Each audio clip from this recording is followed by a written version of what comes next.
Today, it's Edwin's Monday evening property rant.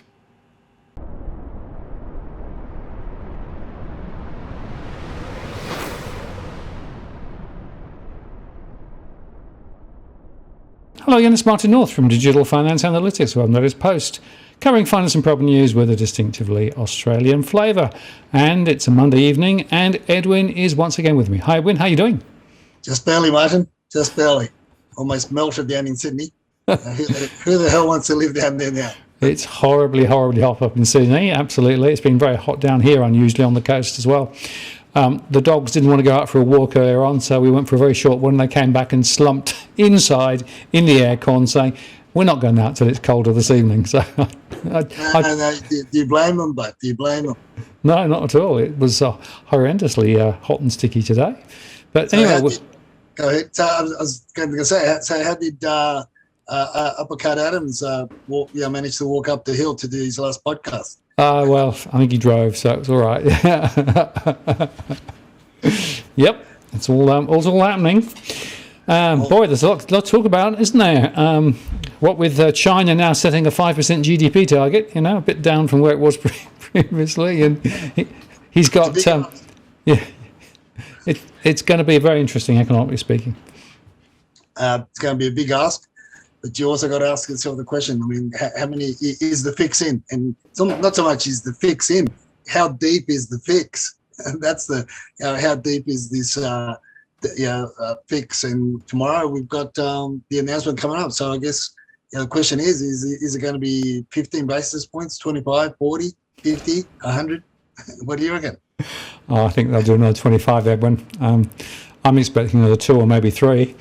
I know there are a few economists saying, no, they won't go that high. But, it was pretty clear last time I was speaking to Parliament that the inflation thing is a real thing.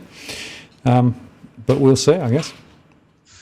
Well, it's one of those things. I mean, do you just scare the people enough to, stop them from spending or and really coming low? Like I said, look, at the end of the day, you really, what they say, what they do are poles apart, right? So I'm sure there's still a lot of people hot under the collar with the narrative that they weren't going to raise the rates till 2024. But a lot of people got caught out.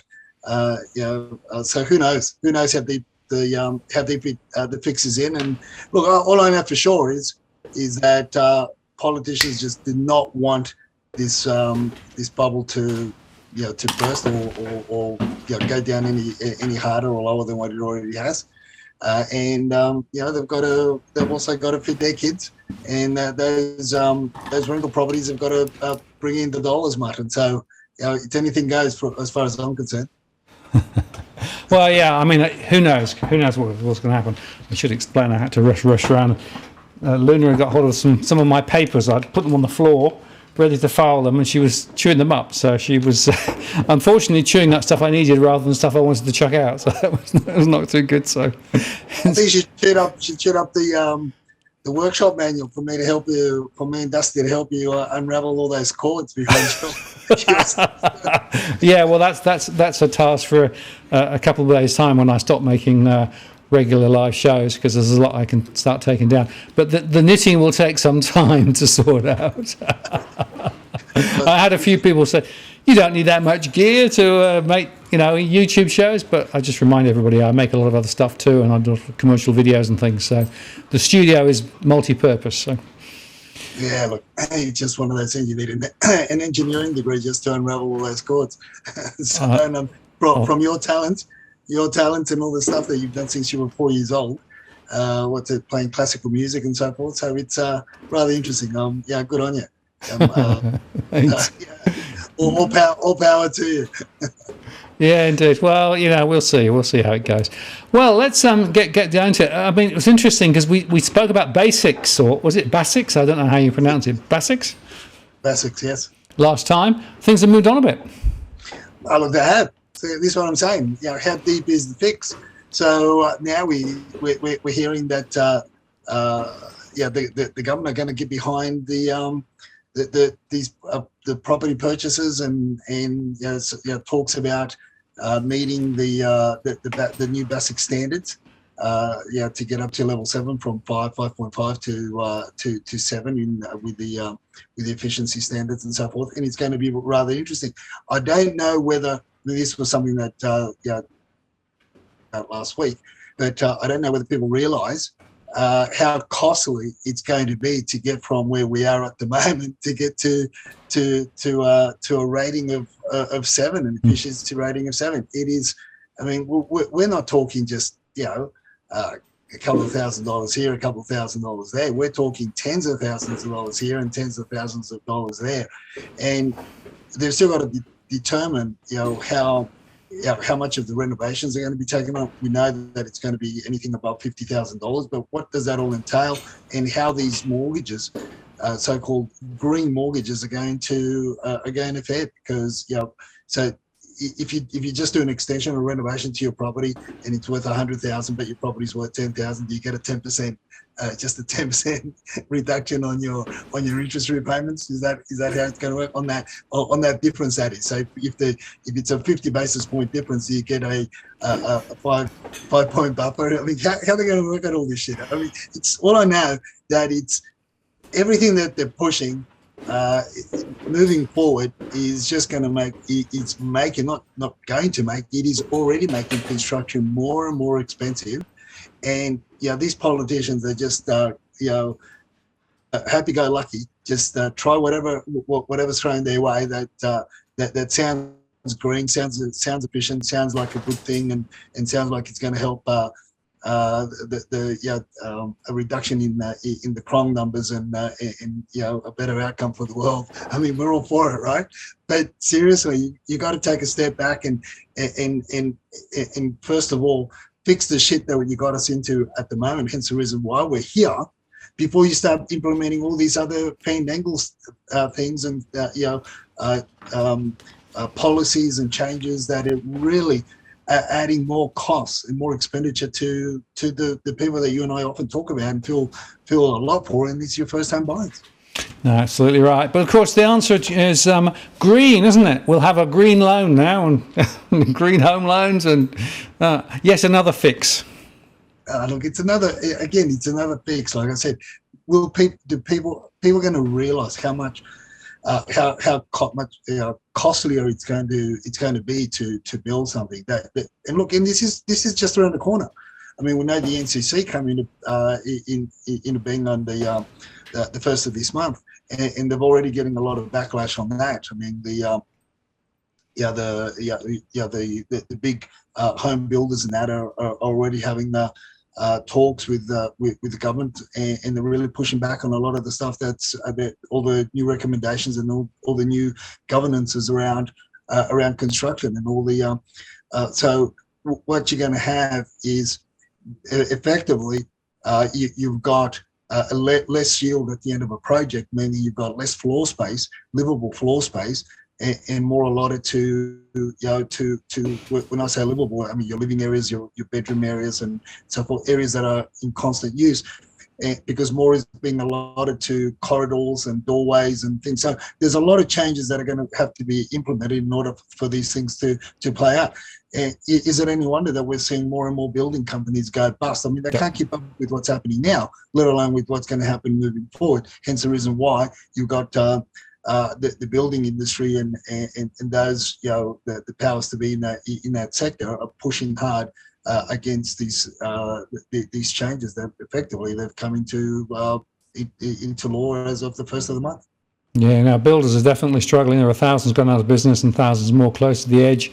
And they've had a profitless boom, of course. They've had, they've been chasing all these deals through home builder, et cetera, et cetera. The cost of materials going up, the cost of labour going up, and now they're lifting the bar on construction quality. And it's also interesting to note that the lending in the latest figures for new construction has dropped through the floor. So, the whole thing is, it's not looking very comfortable for many in the construction sector, which of course means if you're thinking of getting a builder to do some work for you, you need to make sure you do your due diligence to ensure that you don't end up with a lemon, literally.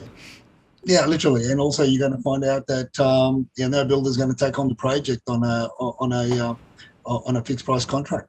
Yeah. I mean, it's just that, hence the reason why there's many that are going bust, and many that are even the subcontractors aren't being paid by the main builders, and this is where we got all these issues. Now, Albo and the gang, and when I say Albo and the gang, I'm talking about the gang that lives in the labs. That's the gang. I mean, their idea of fixing this problem is to bring in more migrants and bring in skilled labour force. But you know what? We're going to talk a little bit about what we are seeing on the ground so far a bit later on, and it's not what they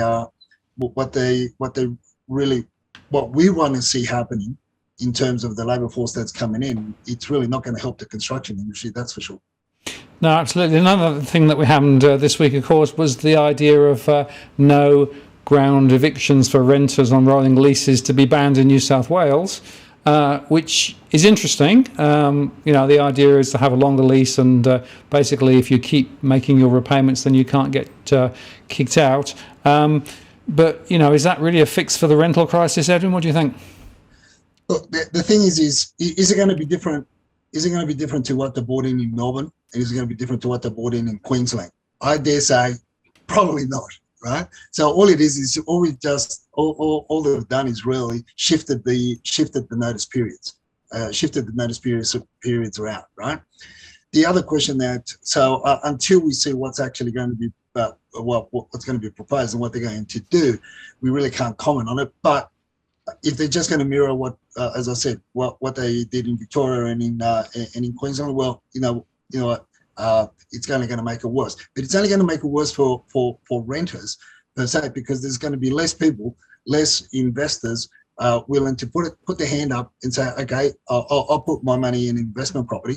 I'll put my money, my $3 million of super, or just under $3 million of super, because now they're going, what's a tax on that, right? So I'll put my money in investment property so that we can increase the rental pool. It's actually making people run away from that having an investment portfolio as such.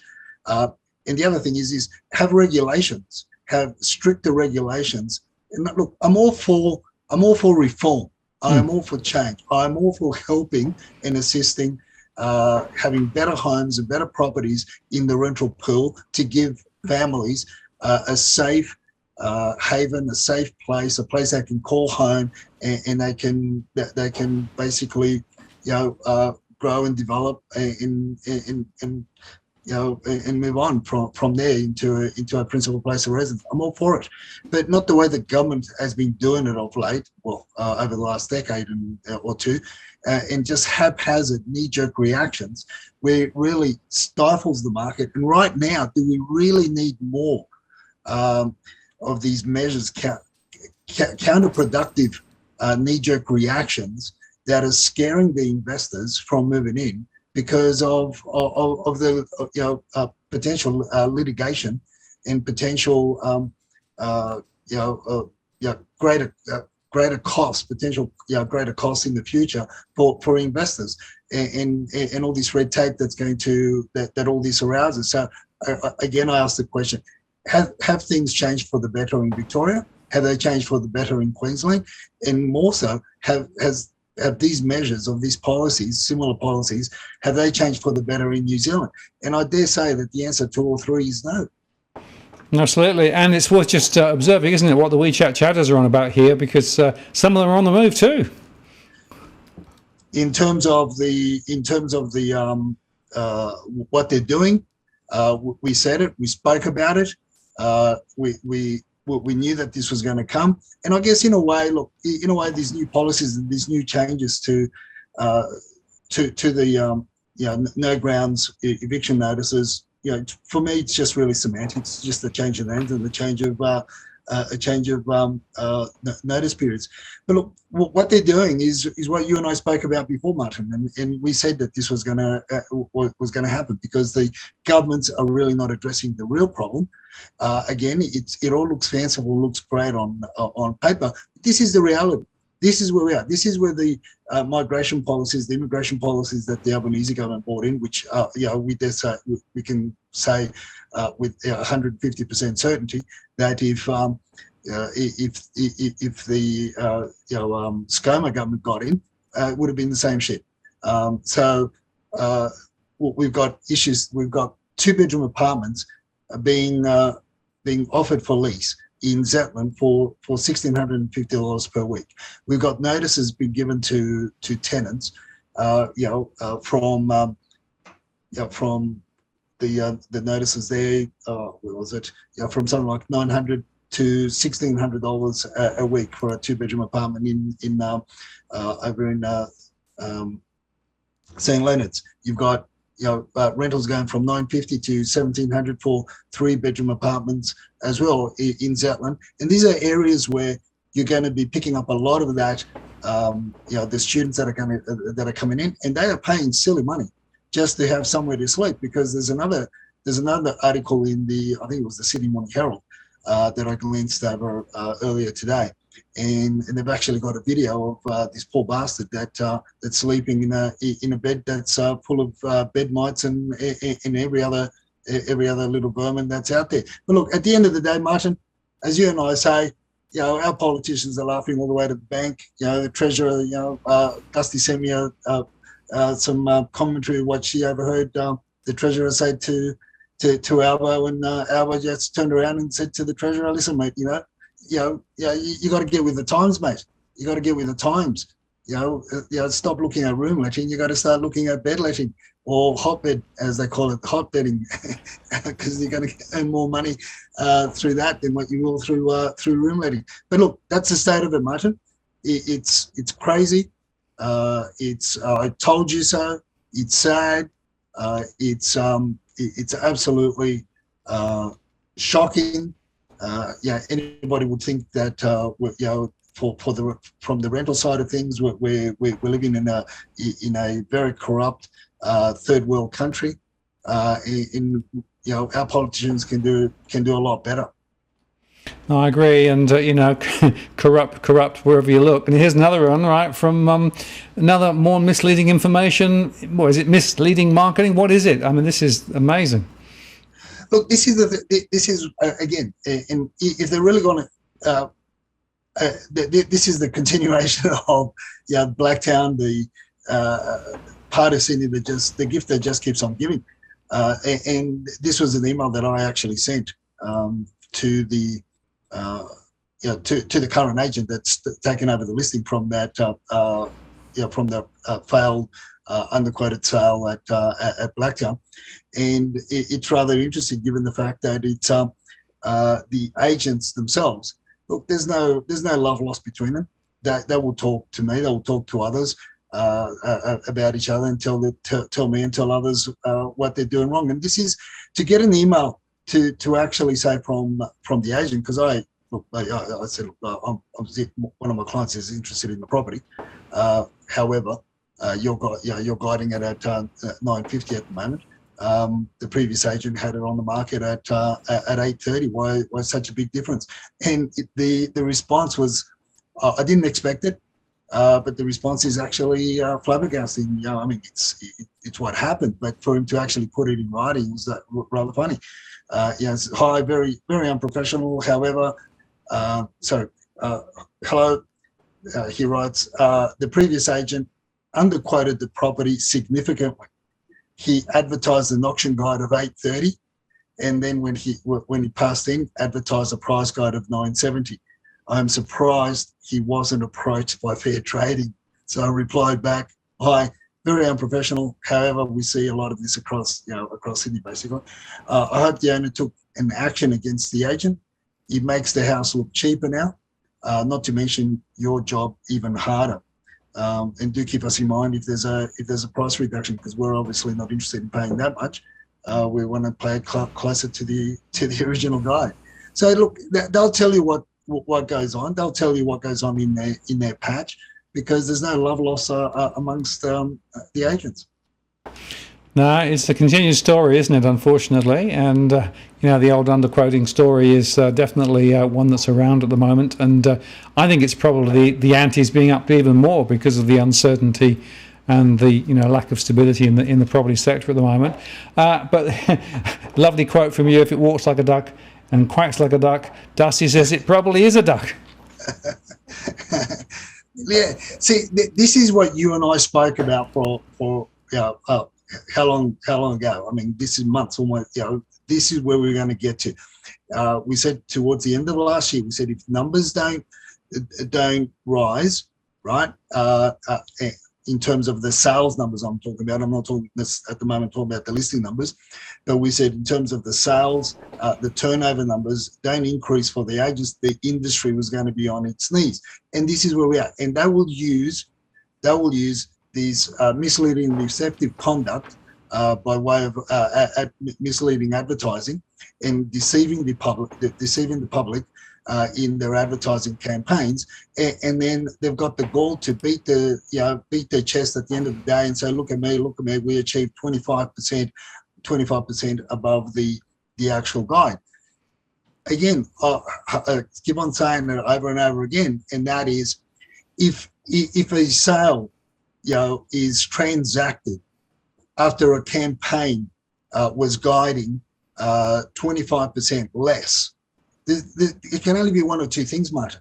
It can only be that the agent, that the vendor has given courage of the sales process, the marketing of their property, doesn't know the area, right? It's ignorance. The other one that it could only be is underquoting. It can't be anywhere in between, because you could say that.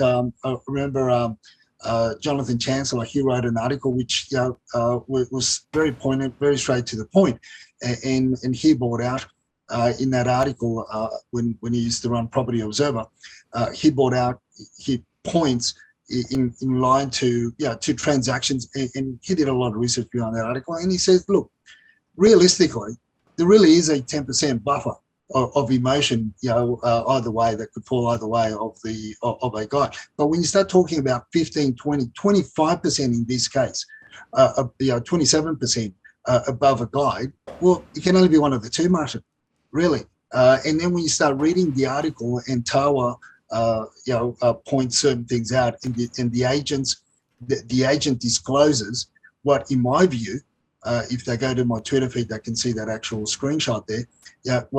In my view, what would constitute a further breaches of our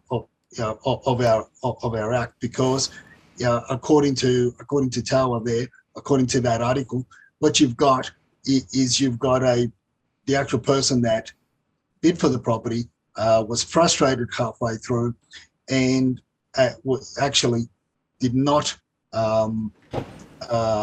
win the property, won the property at the end, was going to walk out, right? He's quoted at saying this particular individual, the agent himself, is quoted referring to that the overall process, the overall negotiation process with this buyer, and he says the guy who bought it today tried to make offers on it numerous times, but we were adamant we were going to auction, and he proved the right decision, Hallwood, the agent said, right? Now, the question that Tawa should have asked then is, when this individual made those offers, were they above your $3.5 million guide? Yeah. Because, in this sense, you get look, reading into his statement, you've got an individual that's made various offers to buy the property before auction. I can guarantee you, Martin, that those offers that this individual made were a lot higher than the 3.5. Right. And yet the agent, to the day, according to this article, to the day of the auction, the guide was still 3.5. I mean, what's wrong with this? What's wrong with this picture? And that's hence the reason why I put there. If he walks like a duck, quacks like a selling agent, Dusty reckons it's dodgy. And I think she's spot on. I mean, this is a story we hear again and again, right? And it's getting worse. It's pretty disgusting. But and then of course it gets written up as a sort of a massive success story, right? So you underquote, you guide it low, and then you actually exceed expectations, and it's just not right, is it? No, it's not. That's why it's scary. That is why it's scary, because you've got people right now. You've got people in the conundrum, right? They're in a bit of a conundrum. They don't know whether to sell. They don't know whether to buy. They don't, and hence the reason why we're looking at these numbers actually, drop or not. They haven't really moved in terms of listings for sale in the Sydney region. Melbourne's a different kettle of fish altogether. But in terms of Sydney, there's a lot of uncertainty either way. Yep. And the penny could fall on either side. It's really a wait. So it's really playing it by ear and be cautious and careful what your move is.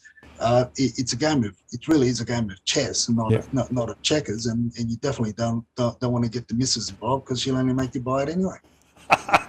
Absolutely. And you put this one in the show tonight, right? Inflationary pressures, right? Well, that's in that the scary, crazy and scary conspiracy theories. Yes. That's a segment. And I was in Burwood, and I noticed a couple of things on the window there at Binny's, on Burwood Road, Binny's.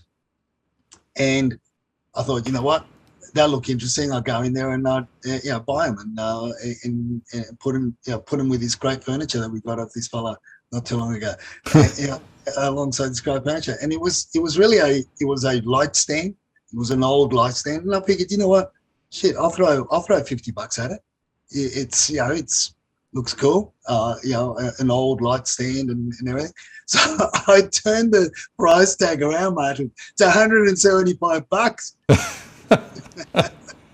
How much? Yes.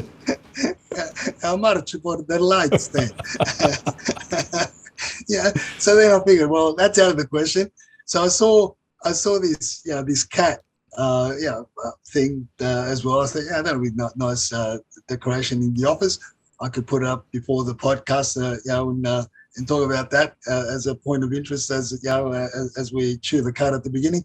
And I figured, I'll throw $10 at it. It was $50.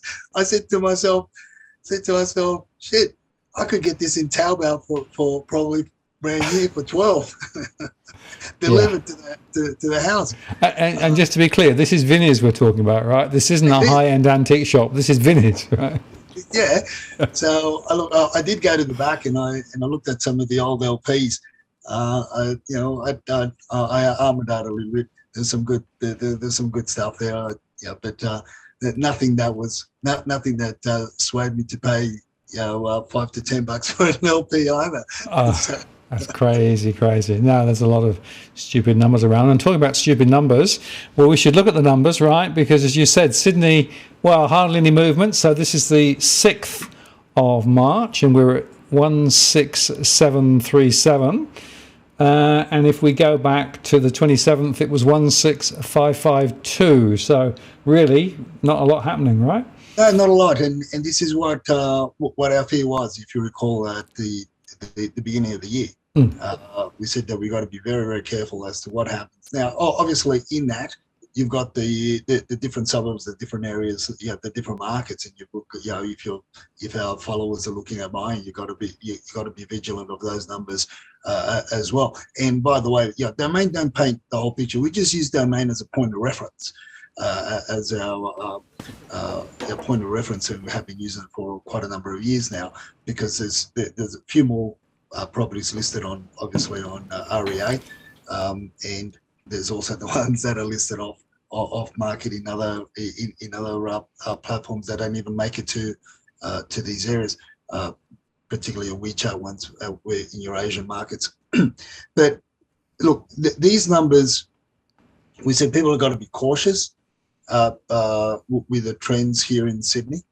It's only representing almost 7,500 freestanding homes for sale. it's a split. It's almost a 50-50 split between apartments and homes.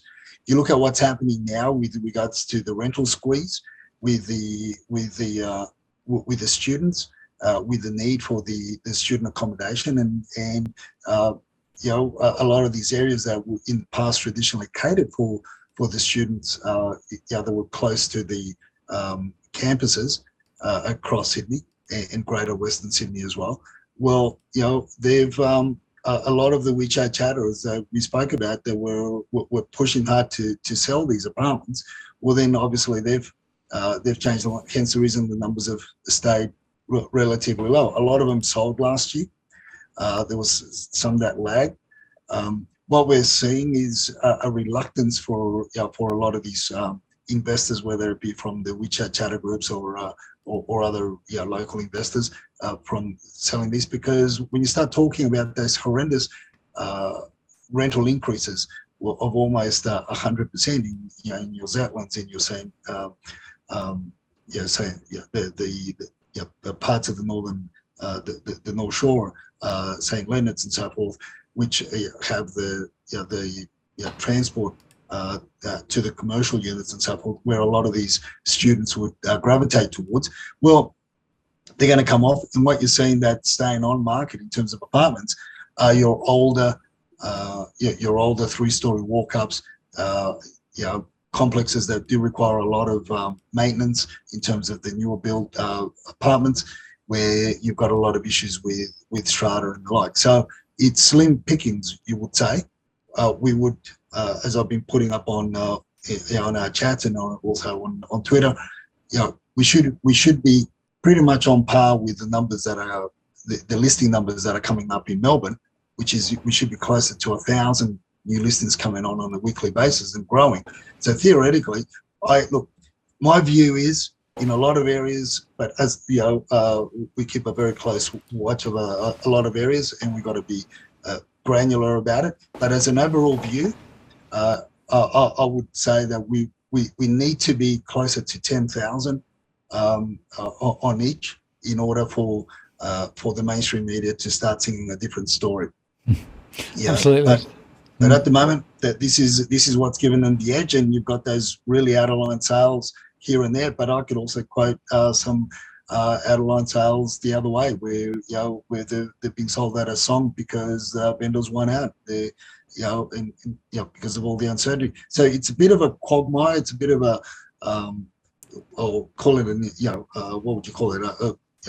Bit of a quagmire at the moment. People don't know what they want to do, where they're going, and they're reluctant to sell also, Martin, because they want to stay local and not having the smaller homes to go to.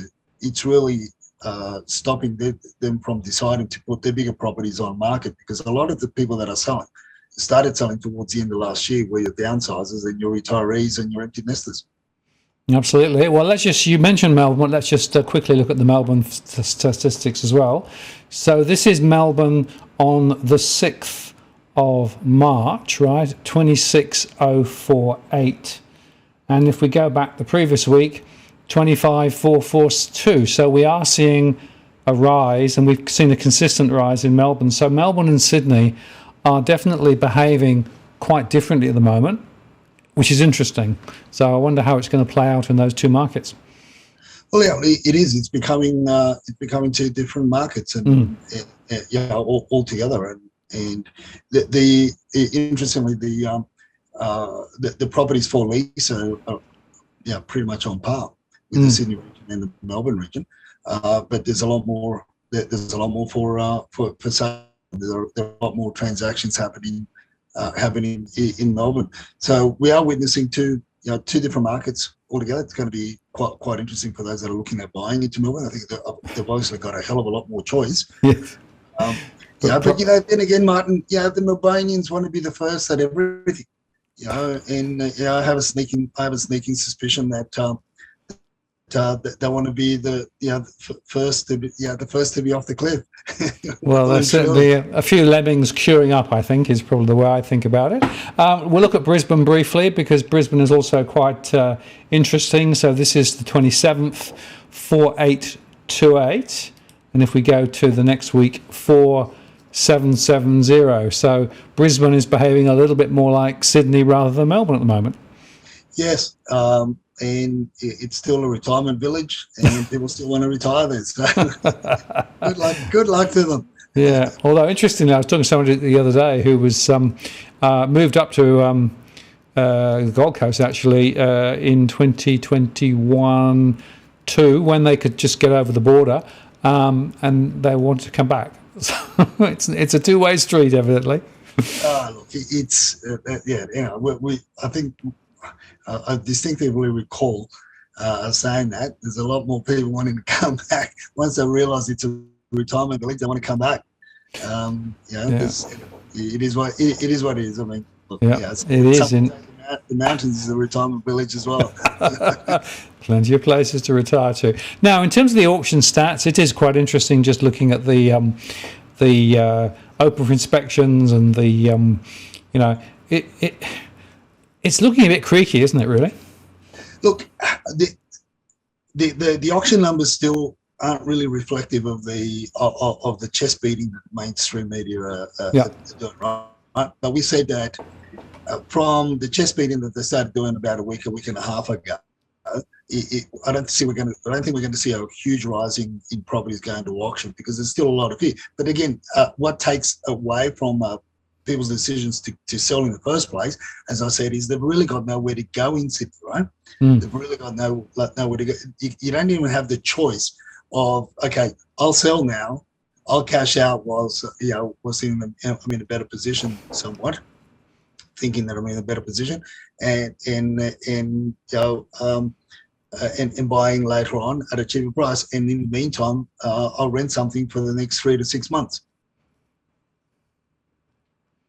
Yeah, so they'll just take the properties off the market. So it's a really, really, it's almost like the backside of your studio, Martin. Yeah, it's a bit of a spaghetti. What are you saying, sir? What are you saying? At least it all works. Exactly. But look, I don't know what. Maybe you can tell me what's going on in Melbourne. Is there something special going on in Melbourne this weekend that the auction numbers for Melbourne are 50% of Sydney's numbers? I don't know. I was trying to work it out quickly before the show. I couldn't think of anything, and I didn't have really time to Google. But those numbers seem very, very low. In terms of the open for inspections, the bottom isn't really reflective of what's going to happen on Saturday. The true numbers for the open for inspections will be. You'll get the true numbers by lunchtime Friday. Interestingly, last week there were just over 20,000. We've been averaging about 22 towards the end of last year, the last quarter of last year, on a weekly basis. But it's still lower than last year's, than 2022 fourth quarter. So, but look, as far as I'm concerned, the numbers are still there's not a lot of. Is it confidence? Is it sort of see it more a bit hope that if people sell, they can buy in. There's just not there, so therefore they're staying away from the market, and they're not transacting. And the low numbers, obviously, are they giving us a false impression that the market has bottomed out, as my mate Tom Panels is now putting out on Twitter. It's the bottom of the market, boys. Well, he keeps declaring it every few weeks, right? And then he has to say, well, I wasn't quite right then, and then comes back and says it again. So, and of course, there are some other people writing similar things, claiming that the market has turned and it's all uphill from here. I just remind everybody that there's a 3-month lag between interest rate rises and it hitting people, that we had no rate rise in January, so that might give a little bit of wiggle room for prices. But there are more rate rises coming, as we said at the top of the show. Probably tomorrow another 25 basis points, more to come. So the chances are we're going to see prices, not really accelerating, probably deaccelerating further. And I regard it as a false dawn. In fact, Louis Christopher gave an interview on the ABC and made the same point. He thinks this is a false dawn, and that things are going to get continually a little more worse, simply because of the RBA lifting rates for high.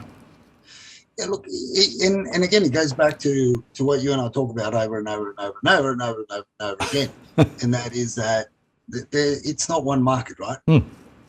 and we just got to be careful. I mean, one on the weekend, one suburb, pretty much within the same radius, the same distance away from the CBD, is with a suburb in between, but similar radius. You've got 70% of properties that got taken to auction were passed in. Yep. And on the other suburb, things went. The wife effect took charge, and it was all all guns blazing all the way to the moon. But you just see this, and comes back to those very educated decision that you're making as to why you want to go into the market, what type of property you want to buy, what are the overall numbers showing, what is the trend, because at the end of it, we can't predict what's going to happen tomorrow. Is there going to be a world war tomorrow, and how are people going to react to that? Are they going to go, is the turtle going to go back in its shell, or is it going to run away? Well, we just don't know what's going to happen, right? But we can only go. But hopefully, the information that we're putting out is a lot closer to what the trends are, in general terms, than a lot of the pundits on the mainstream media that are relying so heavily on core logic, because that data is just lags so much. And even the daily hedonic index, it's that's got a huge lag behind it, and people don't realise it. So, but again, it's because we've got to take also all the other factors into consideration. Is the area that you want to move into? Who else wants to move in there as well? And what are the what are you competing with? If you really have to buy, you have to understand, as I say, understand your competitors, understand the enemy, those that are competing with you in order to purchase. How deep are their pockets in comparison to yours? And do you really want to pump the market just because you got all emotional about the garden beds or the Caesar stone bench tops that you want to pay 5-7% above the odds just because you got all emotional about it, and you got caught up in the in the frenzy of an auction. So these are all the things that you really got to sit back, take a deep breath, have a bit of rum or vodka or whatever you fancy, and just chill for a bit. But the trends are there. We see even in this in that chart that I've given you, Martin, the most popular areas for auctions this week. You start some of the areas that you in your surveys bring out as to the mortgage stressed areas are coming up the ranks in the most properties that are up for auction this following Saturday. Now, 2 weeks ago, Blacktown was nowhere to be seen. Now it sits on the third from the top, so it's way up there. And then you've got Casula, Winton. I highlighted those because of these are the areas that where you have a lot of investors, and it's the investors, if anything, that we will see that are going to be offloading their bad investments, that ones that they can't break that rental selling, as we've been talking about, in these areas, because people don't necessarily go for your room lettings or your hotbed type of lettings, because they're not the areas catering for the demographics that would accept that type of a dwelling, if you know what I mean. So these are the things that we take into consideration before we go out there and we assist our clients in making the decisions, and something that our followers are no doubt pay very close attention to as well. Absolutely. Well, I'll be releasing the mortgage stress in my live show tomorrow, and it's interesting that some of those other areas, even like places like Cremorne, for example, mortgage stress is rising in Cremorne. That's a more affluent area, closer to the beaches. But even there are some people in difficulty, and a lot of it's investment related as well. So yeah, that's a very important catalyst for some people trying to list and trying to get out while they can. The other, of course, interesting observation is there are some down traders now who are actually thinking, well, gee, if prices are going to fall, I need to try and sell relatively quick and try and capture that equity and, put my $300,000 into the superannuation pot that I can on a down trading transaction. There are reasons why people are needing to list and to try and sell relatively quickly. And that's something that's really important to understand. I always say to people, understand why the seller is selling. That will give you a very good understanding of what's really driving it, and therefore what the fair value will be. Sometimes it's a question that people forget to ask, and I think it's a very important question. Yeah, and you can tell oftentimes as well as to why people want to get out of certain properties by just walking around them or walking through them, and you can see that the maintenance costs and the maintenance issues are just high. Look at the if it's not staged, look at the furniture and look at I'm not telling you to open up every single drawer and every single built-in wardrobe, but you just have to look at the decor and the furniture, and it'll tell you a lot as to more or less the people living in the dwelling. So it's all these things play a big role. But again, Martin, there's the government is certainly not assisting by way of building dwellings that are habitable for young families, and they still haven't told us where they're going to build all these millions of homes that that they've been promising us for God knows how long. We know that they'll end up being shoe boxes, but where those shoe boxes are going to eventually materialise, we don't know. And between now and when those dwellings materialise, shit's only going to get more and more worse because of the policies, the immigration policies that are on hand, and all the people that are coming here from, as I said, from intrastate to internationally. Sydney is the place to go and have a go. I mean, I know there are people that would argue me, such as Robbie Barwick, will argue me then say that Melbourne's the best place, and that's where Xi Jinping's going to retire. But I would argue against that, and I'd say his brother lives here in the North Shore, so he might buy something. I think he's got dibs on Kirribilli House anyway. So all these things that come are coming around. So right now, what I'm saying moving forward is, as we go into the colder months now, as we start moving into the colder months, if numbers keep on dropping off, watch people panic. But you only got to then, one of the strategies is, if you can wait, if numbers start dropping off and people start panicking and paying silly dollars like they were in 2021, well, then we wait until spring, and by then we would have a better idea and a better indication as to how the economy is going to be faring, and how mortgage stress is really going, how people are really going to be coping with this rate rises, and what Louis and yourself talked about, and that is the pain, the real pain, is yet to materialise.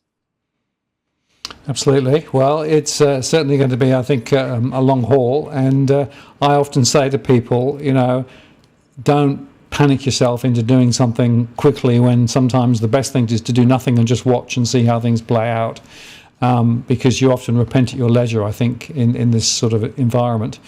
But you've actually got it for a tip of the week about getting your ducks lined up. Yeah, look, just because it's hot in one suburb doesn't mean that it's the same. The same in the suburb next to that, or a bit further away. So you really got to line. This is the time to be more cautious in terms of making sure that you've sold before you buy. Again, and you and I spoken outside of the show. And we know how people can get caught out badly because they jump the gun on emotion, and in areas like what we discussed last week, like your areas where the property values continue to come down, and you've got, and if you have to sell in that, if you have to sell in a market because you've already bought, well, guess what? You're going to get a lot less, right? So this is where it's very, very important to make sure you've got all your ducks in a row before you make a decision, both to buy and obviously to sell. Absolutely, Edwin. Yeah, very important to put things in the right order, do all the due diligence, make sure you've got all the pieces together, and it's very, very significantly risky at the moment, and therefore you've got to make sure that you counteract those risks by doing all of the things that you should do in the right order, in the right sequence, to make sure that you don't get caught out, because otherwise you can regret at your leisure, I think. Very important conversation, Edwin. Thank you once again. And we will do the same again next week. I will have a much bare bones studio by then, because I will be taking the knitting apart. But I should be able to still do another Rant show next week. So I'll look forward to catching up with you then, catching up on the numbers, and seeing what else goes on with regard to the old politics of property, because the election's not far away now in New South Wales. So expect a few more bowls to be bald. Sorry, bowls to be bald. What I really meant to say was balls bowled over the next week. Well, what you meant to say, Martin, was the government's got you by the balls. Yeah, that's probably true. That is universally true. Thanks, Edwin. Either the government or the bank, one of the two. Well, I was going to say that maybe you've got two sets of hands there, but I won't go further. We'll start with there, mate. Have a good night. See ya. Take care. Bye-bye.